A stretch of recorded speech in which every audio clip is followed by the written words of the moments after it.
ఎంత దుర్మార్గంగా ఉందంటే ప్రజాపాలనలో చూడండి ఎట్లా ఉంది. పాపం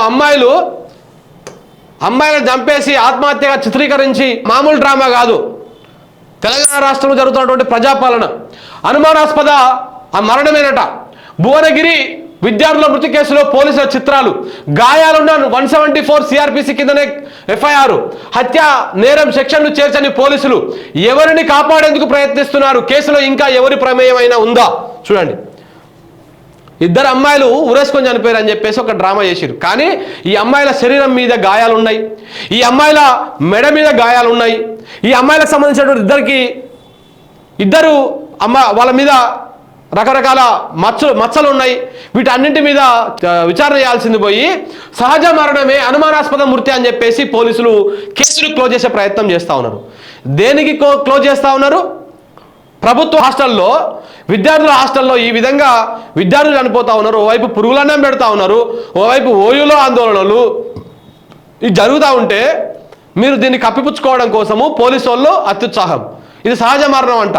ఇది ఒకసారి మీకు ఆ లెటర్ చూపిస్తా మిత్రులారా. ఈ లెటర్ చూడండి, ఇందులో ఎట్లా ఉందంటే చూడండి, ఇక్కడ ఆందోళన చేస్తున్న మీద పోలీసు వాళ్ళ దాడులు, ఎవరైతే చనిపోయారో వాళ్ళ తల్లిదండ్రుల మీద పోలీసుల దాడులు చూడండి ఎట్లా ఉన్నాయి, ఎట్లా కొట్టిరు, ఘోరంగా కొట్టిరు పాపం అని. చూడండి ఏ విధంగా కొట్టిరో చూడండి ఇట్లా.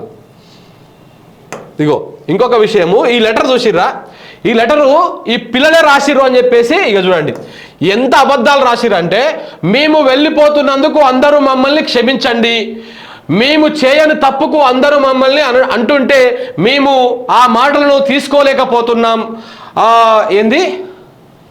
మమ్మల్ని మా శైలజ మేడం తప్ప ఎవరు నమ్మలేదు, మా బాధ ఎవరికి చెప్పుకోలేక వెళ్ళిపోతున్నాం, మా శైలజ మేడంని ఎవరు అనడానికి లేదు, మా అమ్మ వల్ల కంటే మమ్మల్ని ఎక్కువగా మంచిగా చూసుకుంది, సారీ మేడం, మా ఆఖరి కోరిక మేము చనిపోయిన ఇద్దరి ఒకే దగ్గర సమాధి చేయండి ప్లీజ్, భవ్య వైష్ణవి, కానీ మేడంని ఒక్క మాట కూడా అనకూడదు ప్లీజ్ అని చెప్పేసి ఏం డ్రామాలు ఆడుతున్నారా ఇదంతా?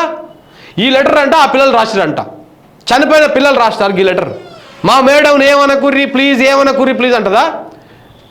ఎవరైతే చెప్తారో ఈ మేడంకి ఒక ఆటో డ్రైవర్కి ఏదో ఎఫ్ఐఆర్ ఉందంట, ఆ విషయంలో అడ్డం వస్తారని చెప్పేసి రకరకాలు చేసినని వార్తలు వస్తూ ఉన్నాయి. ఈ విషయం మీద తేల్చకుండా వాళ్ళిద్దరిని చంపేసి దుర్మార్గులు, ఈ ప్రభుత్వం చంపినటువంటి హత్య ఇది, ఈ ప్రభుత్వం చేసినటువంటి దుర్మార్గం ఇది, దీన్ని కప్పిపుచ్చుతూ ఉన్నది.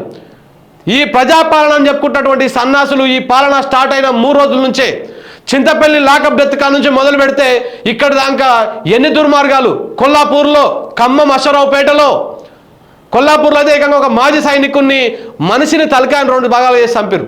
ఇదే కాంగ్రెస్ దుర్మార్గులు. ఇది ప్రజాపాలన. తెలంగాణ రాష్ట్రంలో మాట్లాడుతోని తీసేయాలి, మాట్లాడుతోల మీద కేసులు పెట్టాలి, మాట్లాడుతోల మీద రకరకాలుగా ఇబ్బందులు పెట్టాలి. గిదా చూడండి ఎంత డ్రామా చూడండి. భవ్య వైష్ణవి ఆత్మహత్య కేసులో సంచలన విషయాలు. భువనగిరి ఎస్సీ బాలికల వసతి గృహంలో 2 10th విద్యార్థులు ఆత్మహత్యకు పాల్పడ్డ విషయం తెలిసిందే.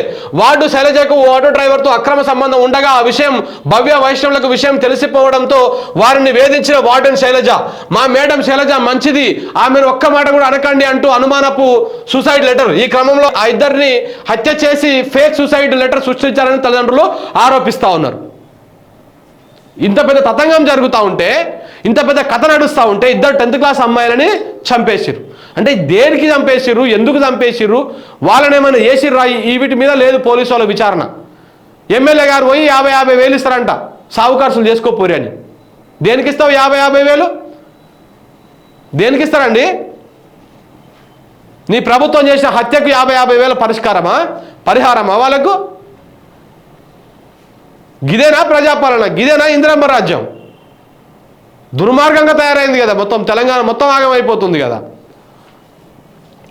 ఇదే విషయాన్ని ప్రశ్నిస్తూ పాపం వాళ్ళు ఆందోళన చేస్తూ ఉంటే వాళ్ళ మీద దాడులు, తల్లిదండ్రుల మీద దాడులు, ఈ విధంగా ఉందన్నమాట. ఇట్లా ఉంది పరిస్థితి. ఈ వార్తని ఏ సన్నాసుడు రాయాలి చూడు, ఎవరు రాస్తలేరు అసలు. ఎందుకురా ఈ పేపర్ దేనికోసం చెప్పురు? ఇక రాయరా విషయాలు, ఏమి రాయరా? వీడియోని మిస్టరీ అంట. మిస్టరీ వీడియోది కాదు, ప్రభుత్వం చేసిన హత్య అది.